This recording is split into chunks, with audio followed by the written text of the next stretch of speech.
Hello everybody, in today's video I'm gonna show how to clear search history on Facebook. So first open your Facebook application in the top right corner, click on this three bar icon and then scroll down. Now here you can find settings and privacy and tap on settings.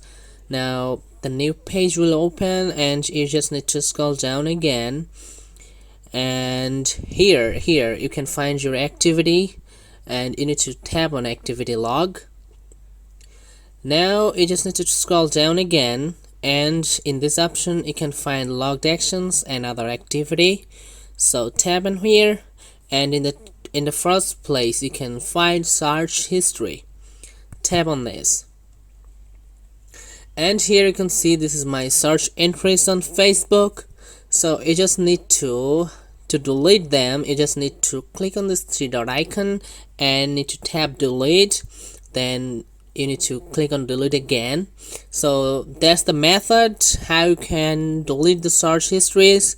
So you just need to delete the search entries one by one. So that's all for today. Thanks for watching this video. Please like, share and subscribe.